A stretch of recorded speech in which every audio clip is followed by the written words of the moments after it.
Today, my guest is former five-time Ring of Honor World Tag Team Champion and 2023 Indie Hall of Fame inductee, Mr. Jimmy Jacobs. Jimmy, how are you, sir? What up? I'm good. How are you, man? Good, can't complain. I'm going to ask you a question you've probably been asked a million times, but what made you want to get into professional wrestling?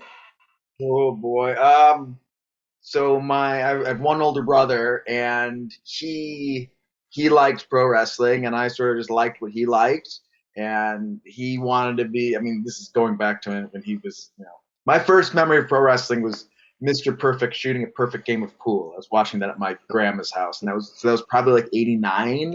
I calculated that as. Um, And yeah, he wanted to be a pro wrestler, and he was like a senior in high school, and like he was looking at like wrestling schools to go to back in those days. Everything wasn't like so readily available on the internet. There's this book like How to Become a Pro Wrestler, which I still have somewhere. It's like a pamphlet from the Monster Factory from Larry Sharp and King Kong Bundy's on the cover, and it had this list of like pro wrestling schools, and he's like calling Les Thatcher and like Shawn Michaels had just opened up a school. And then one morning, I was watching WF Superstars and I was flipping channels in between commercials. And on the public access, there was like this local pro wrestling, which is what is this? I put in a tape, I start recording it, and we recognize one of the color commentators as a guy that worked at Funkoland, which was like pre GameStop. GameStop was called Funkoland, right? And so we went down there, and he's like, "Yeah, there's a pro wrestling school here." So he ended up, we ended up going and just checking it out. This is like my last week of eighth grade. We go to this little warehouse with these two rings in it. One of the rings is to this day like the crappiest ring I've ever seen in my life. The ropes are just like you have like duct tape over them, like yellow. I'm sorry, like gray duct tape, and they're sagging, and the mat, the canvas is just like puke yellow, and it's not even like tight over the ring. It's just the worst ring I've literally ever seen to this day, 25 years later.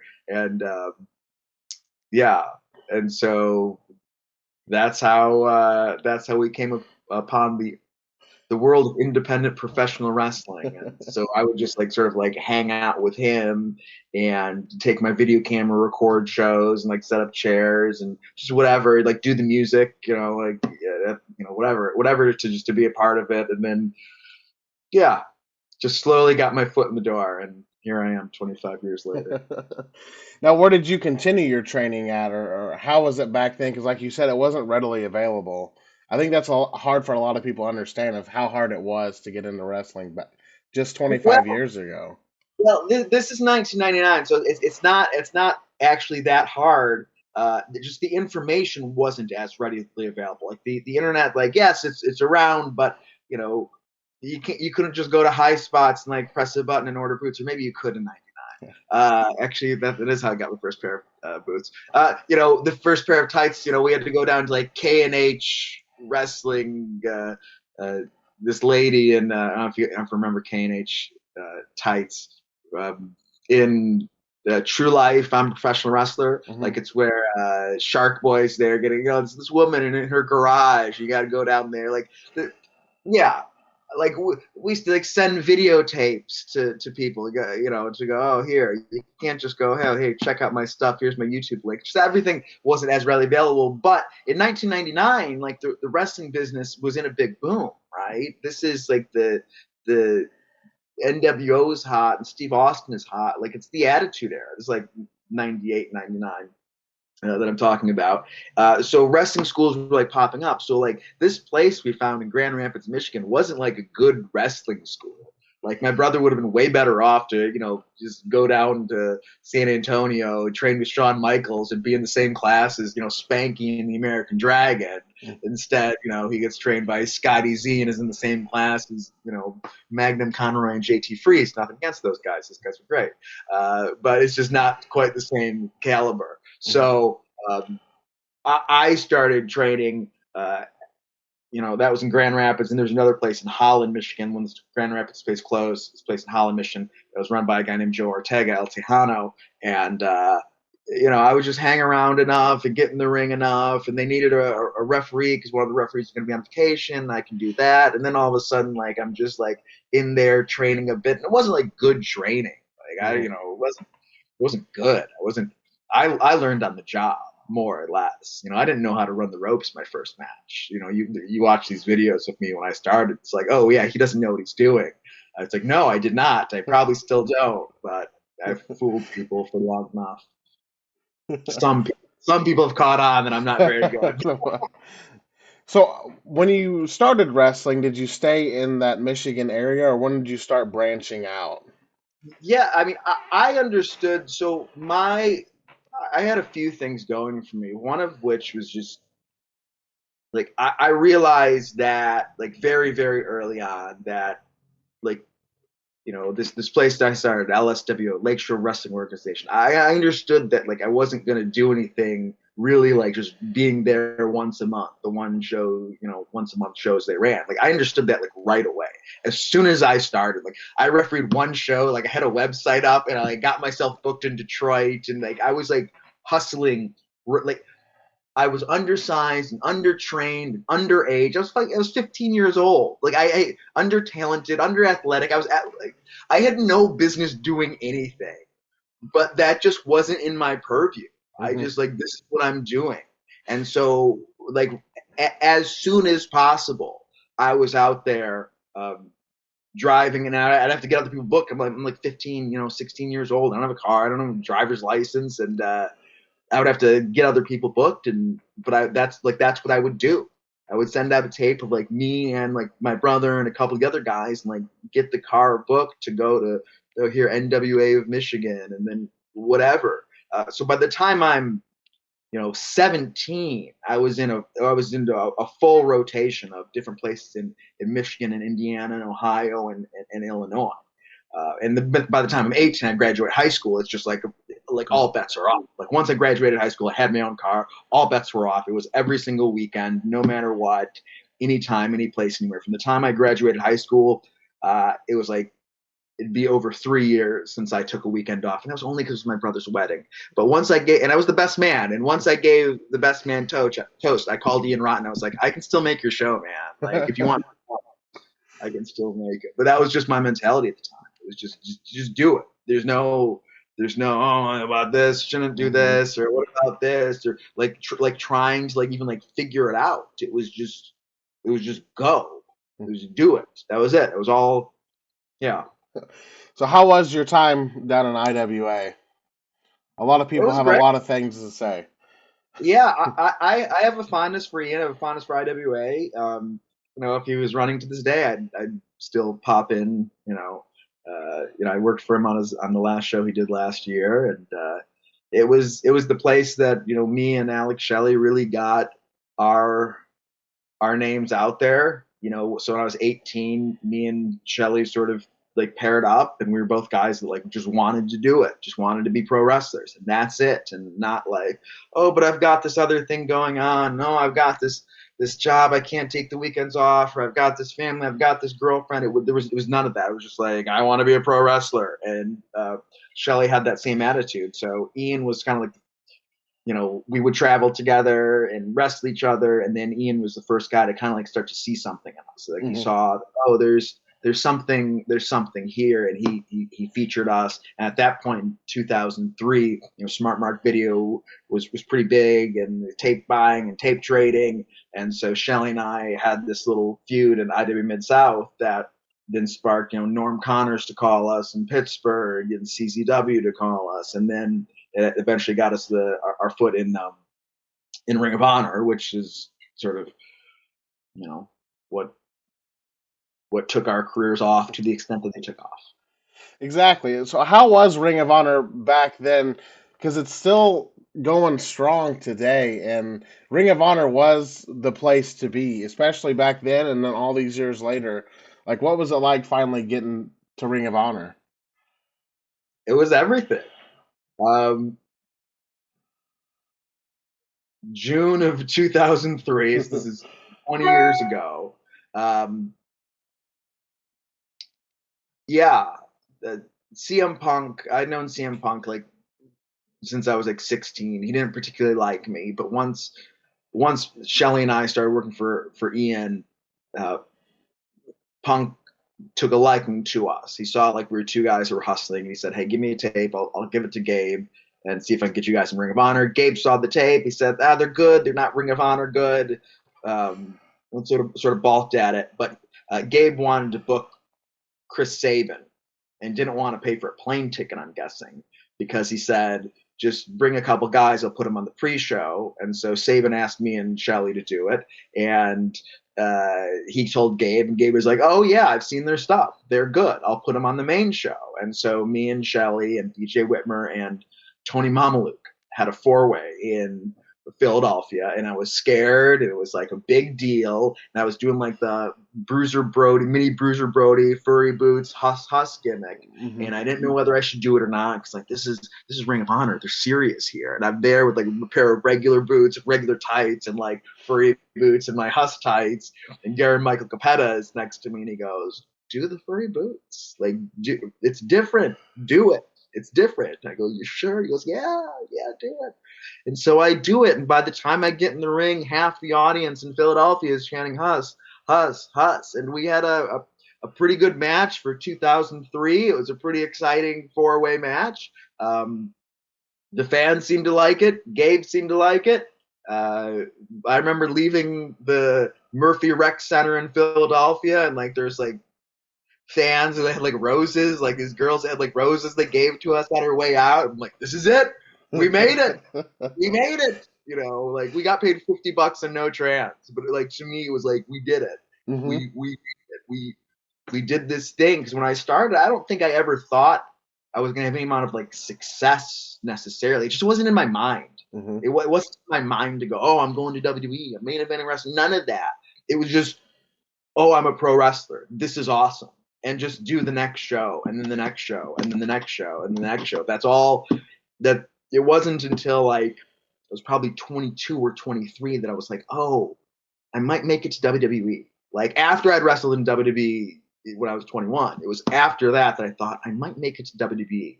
Like, you know, and with the trajectory of my career when I was like 22, 23, like I was on a trajectory that probably would have hit that, but the trajectory plateaued Mm-hmm. and it never happened.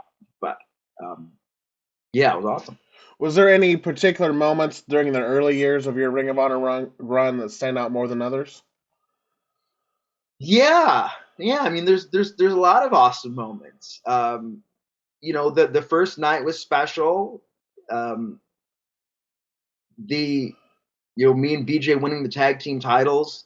Like I was kind of like I was so early on in my Ring of Honor run, I was like sort of like floundering. Like, and Shelly was getting this big push, and I'm kind of like I'm getting booked like half the time, and then something happens where they need me to they need someone to team with BJ to be tag champions, and Gabe calls me. I'm like, all right, this is it. This is my break, and so that was cool. Like like he booked me like super last minute, and I had a show in Heron, Illinois, the day before for Ian, and so that was like it's like April 1st, 05, something like that. And so I drive like me and my buddies drive like 8 hours down to Heron, Illinois, and then right after the show is over at like 2 in the morning, we drive 16 hours to Asbury Park, New Jersey, and get there late in time for me to go and do this match. But there was a lot of stuff like that. I mean, the the Battle of Lacey was a big one. You know, that's special to me. Um, just in that after me and BJ had that tag team title run, Gabe had sort of like he was like, all right, there's nothing. This guy he's never gonna make it to the next level. This is he was done with me. And the Ballad of Lacey was just this like last, I don't say desperate, but Mm-hmm. like I knew it was up. Like, hey, there's something more here. Like Mm-hmm. like you need to see it. I know it. I know it. But like you need to see it. And the Battle of Lace was like, hey, look, it's something. And it saved my job. And then you know, me and BJ slipped on the top rope in that power bomb in Detroit. And sort of it was all this synchronistic, fortuitous events that sort of transpired together where the song just comes out. Me and BJ have this match. We have this like crazy moment, this bump where I almost die, and it's like we're off to the races now. And now there's gas in the tank Hmm. for the Jimmy Jacobs career that didn't look, a month earlier did not look like it was going to make it to the next pit stop. So I wonder why Gabe was like that because I remember in Dragon Gate, like he always brought you back. He always wanted to work with you. So what do you think it was like during those early years, and then like he always seemed to bring you back for Evolve and Dragon Gate. So he always had a soft spot for you. Yeah, but in those first couple of years, oh 03, oh 04, oh 05, Hmm. he didn't know what I was. No, not no one knew what I was. Like I was figuring out what I was.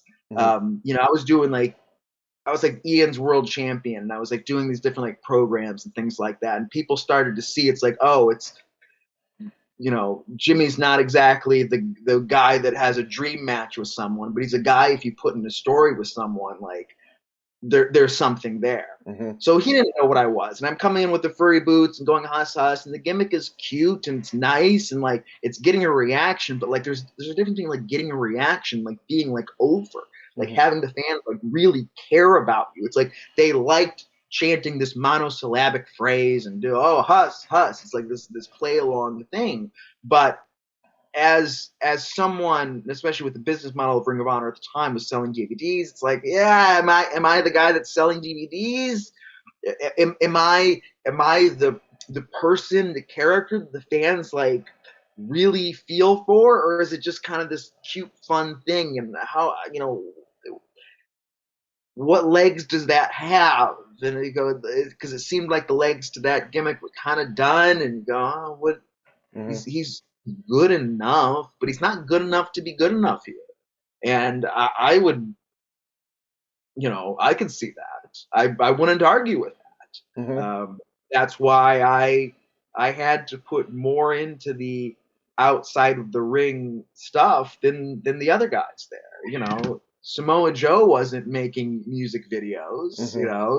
He was Samoa Joe, and but I had, yeah, I just had a different upside, and I found my niche there, by being a guy that would tell more intricate long-term stories, and not everyone in Ring of Honor like should do that because that's Hmm. not exactly what Ring of Honor was. But I took that sort of that niche, and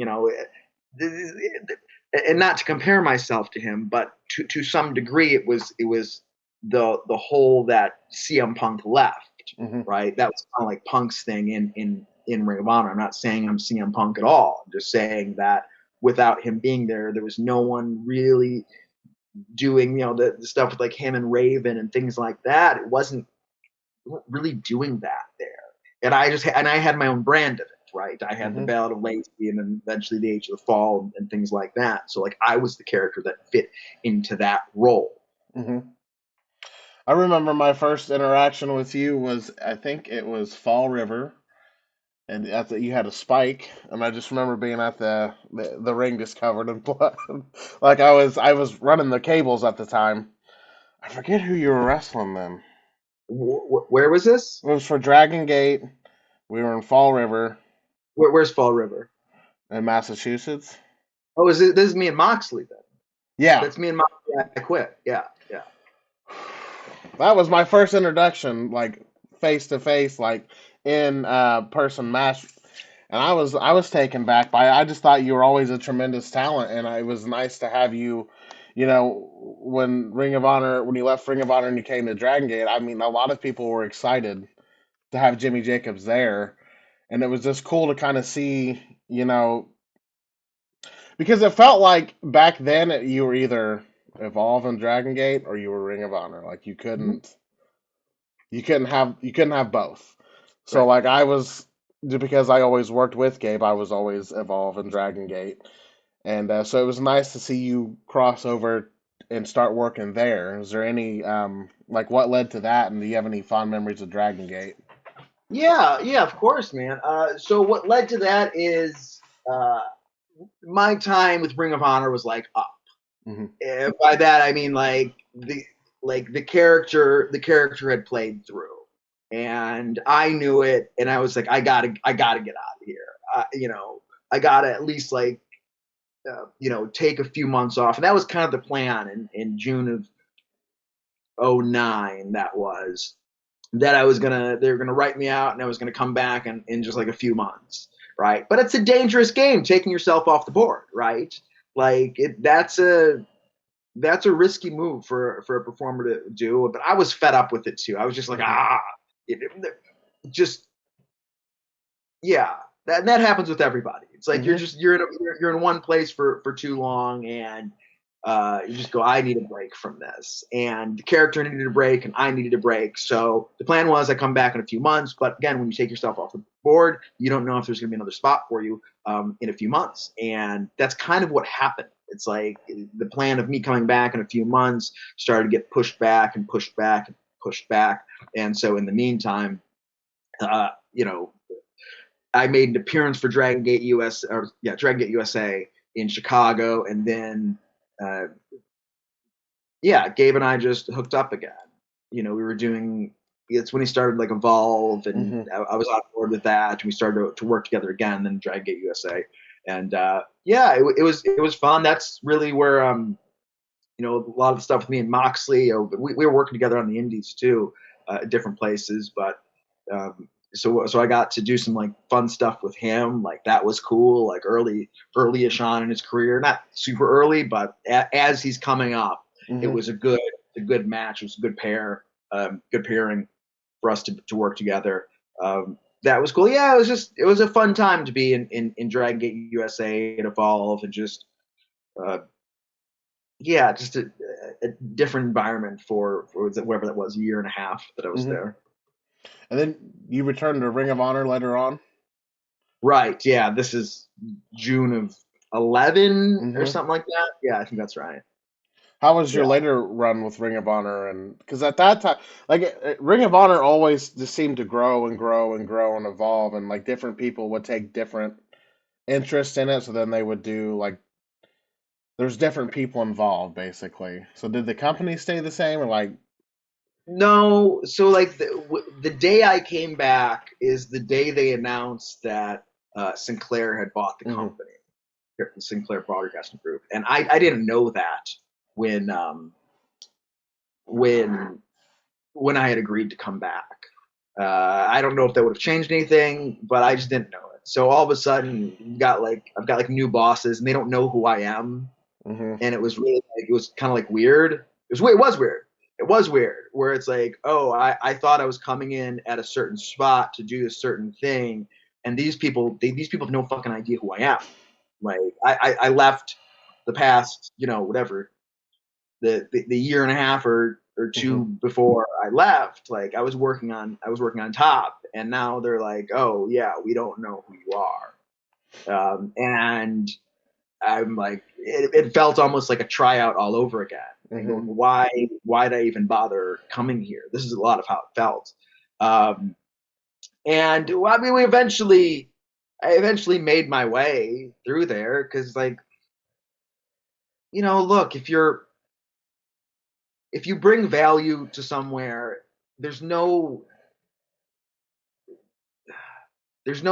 stopping that. Mm-hmm. People who get like really worried about their careers and going, oh, I'm being held down and stuff. It's like, I'm not saying I'm that good, but I brought value to some degree at the time. And if you do, it's like you'll find your way. Mm-hmm. So it took a minute, but once me and Kevin and Steen, or me and Kevin and Acarino sort of got going, and Kevin was the world champion, and me and Carino were the tag champions. Like we got go, but it took me like it took almost a year to get going. Mm-hmm. Where I thought we were kind of coming into a big hang. It's not we weren't, but yeah, it took a minute to get my footing when I came back Mm-hmm. to Ring of Honor. I didn't like all of it, but by the last couple years I was there, 2.5 years, whatever that was. Yeah, it was fine. We had some fun stuff. I think the decade was underrated. That's what I think. I think, people talk about me hanging Jay Briscoe and things like that, and that was awesome. But like, I think the decade was underrated. We had some fun stuff. Like, one of my favorite things we ever did is we had TD, Tadarius Thomas, and Adam Page. Where the decade was me, BJ Whitmer, and Roderick Strong, and the gimmick was like we're like the veterans of the locker room. Like, we'd all been there for 10 years. And so we've got Adam Page and TD like as our young boys. So we have like one thing where like we pit them against each other. They have a match against each other. Like, it's like a human cockfight. We're treating like a human cockfight. That was awesome, but like, no, it doesn't get any love. That's fine. But that was one of my like moments I liked out of that. And that was yeah. And I ran there until April or March or whatever of 15. What led to you taking a role in creative, and how did that all come about? It was time. It was just time. My career hit a plateau, and again, I think people end up where they're supposed to. Like, I don't see a lot of injustices. Maybe this is the way I look at wrestling and the way I see things, and it's just, I don't see a lot of injustices. It's like, oh, why wasn't I a successful wrestler in WWE? It's like because I wasn't really good enough to. Like, I didn't have the body to. I didn't have the build. I didn't have like, I could have been a good character on WWE, but like, I ended up where I needed to end up. I see that all the time. I really do. So my career had hit a plateau, and it was like, oh yeah, because I'm supposed to be in creative. That's why. This isn't really even the idea of me like performing at a high level now. Like, just the idea of like, if Tony Khan was like, "Hey Jimmy, I want you to start wrestling on AEW TV," which he wouldn't, but if he did, like, that idea would make me go, "Oh God, no, no, no."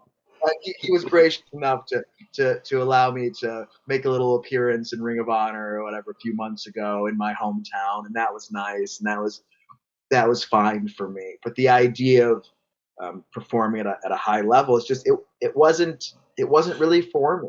And so 2014, I sort of have this epiphany to go, yeah, man, just go and work in creative. Like, do this instead. And once I made that decision, it was like, it was a straight line. There was no blocks. It was like I was hitting my head against a brick wall for years, and then I just like stopped, paused, breathed, and looked right here. I go, oh, there's a door right here. I can just walk through this door. What am I doing banging my head against this wall? And that's how it came about. And so I made some calls. I called in some favors after building some goodwill in the wrestling business for a long time, and there were enough people that wanted me there in some capacity to put in a word for me. And thank you to Brian Danielson and Joey Mercury and those guys who, yeah. Was And so there yeah, Now, when you were in creative with WWE, was there any particular moment that stands out more than others, like you were most proud of, like what you were able to do? the Festival of Friendship was great. Yeah, I mean, that was good. Yeah, because that was like the culmination of the Kevin and Chris stuff, which was like the fun stuff I did there. It's weird being in creative, and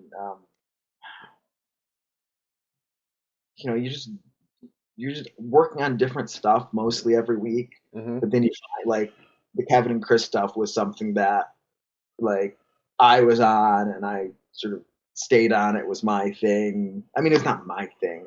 It was the thing that I was helping write and produce. Hmm. Uh, because it's all a collaborative thing. Like, that's something that was a big change when I started working backstage. Is like, the buck doesn't stop with you, right? As a performer, the buck stops with you. It doesn't matter what anybody says beforehand. It doesn't matter what anybody thinks. It's like the buck stops with you. You're the guy in the ring that's going to do whatever, and it's going to be good because of you. It's going to be bad because of you. As a writer working creative, like, you you go, all right, you guys talk, you go, all right, go out there, and you hope it's going to be good, or you hope it's going to be great, and so nothing is nothing is really yours. You know, you just Hmm. have a hand in it. And I was grateful to have a hand in, you know, working with Chris and that fun time with him and Kevin. And, you know, the Festival of Friendship was just kind of the culmination of that. And I remember like feeling like that was a home run when he did it. And I was like, ah, yeah. It was the first time since I had wrestled that I remember going to like the show that day and like feeling that like game day like anxiety, that game day like, all right, this is a big one, you know, the same way you feel when you have like a big match, like you got to pull this off, and so that was fun. You spent a couple years with WWE, then you spent a couple of years with Impact and TNA. How was that? 5.5 years, yeah, yeah. So I mean, really, I spent 10 years with Ring of Honor, 2.5 years with WWE, and 5.5 with Impact. And some people still see me as a former WWE writer, and that's it. So, I don't understand that. I don't. yeah, yeah, it's mind-boggling. Um, yeah, Impact was a great fit at first. It really, really was. Like coming off of like WWE and feeling so confined there, Mhm. um, you know, where you just, you know, you're in your damn little suit and tie and you have to speak your certain way to the Lord and things like that. I loved working for WWE in a lot of ways. Uh, but it was very difficult working for the boss there. And I think Mhm. that's probably a shared sentiment. And nothing against him either. It's like he's the man. Like Mhm. he's the freaking man. Like he's a legend. Like Vince McMahon's a freaking legend. Like I have no ill will towards him. Just at that point in my life, for where I was as a human being and all of it, it was just like I found it to be very difficult. Um, and so when I got fired, it was a real relief. Mhm. Uh, and Impact was just like a really good fit at the time because I was excited about sort of having some wings to play and to fly. And Impact was in a rebuilding phase. They needed someone who could wear a lot of hats, and I had sort of done a lot of different things in wrestling at that point, and could could manage, yeah, putting on all the hats they needed. And to their end, I could work how I wanted to work, Mhm. which isn't asking too much. If, but if you know, the W was just a different culture. Yeah. In Impact, I could sit there and I could sit on the ground and I go, all right, what are we doing here? Okay, what about this? You know, I can do that. I can just like just be whatever this is, whatever I, you know, whatever. Vince just thought I was a weirdo. It's like, okay, fine, I am, but let me be a weirdo. Like I was good at my job. Like I didn't get fired because I was bad at my job. I was good at my job. I was. Um, yeah, I don't know if Vince knew it. I don't know if Vince knew I was good at my job or not. The people around me did though. But yeah, like I saw Michael Hayes, and I get it, man. He's Michael Hayes. He's allowed to. He's earned it. In his like, you know, yellow suit and fucking hat and shit. Like, well, you know, he's Freebird. He can do that. It's like that's all I want. All I wanted was to be just by the judged by my work Mhm. and not by the color tie I happen to be wearing that day or whatever, or how I move my hands or just all that stuff. So that was challenging for me. And so Impact was just like, I can breathe, I can play, and I fit in well, and it fit well where I was too. It wasn't too demanding of the schedule, you know, coming off of like WWE, and it was great working with like a lot of different guys, and I loved my time at Impact. I have so much fondness for them. What made so you spent 5.5 years there? What made you make the jump to AEW now? It was time. It was like my time at Impact was it was like I had done what I was going to do there, Hmm. and it kind of hurt. Like it hurt me to go. I knew my time there was over before I was going to Hmm. AEW. Like, I just knew. I knew intuitively. It's like this is done. I've done what I can do. It's been 5.5 years. I felt creatively burnt out, and um, they need new creative blood in the company to sort of get it get it propelling. You know, the dynamic with the guys on the creative team. It just had sort of like it had become what it was going to become, and I felt like this is the show we're going to do, and this is it. Like, and it can be better. I don't have the answers, and that's what it felt like. I don't have the answers to to get Impact to sort of like where it can go. Like I've done what I can do for the company, Mm-hmm.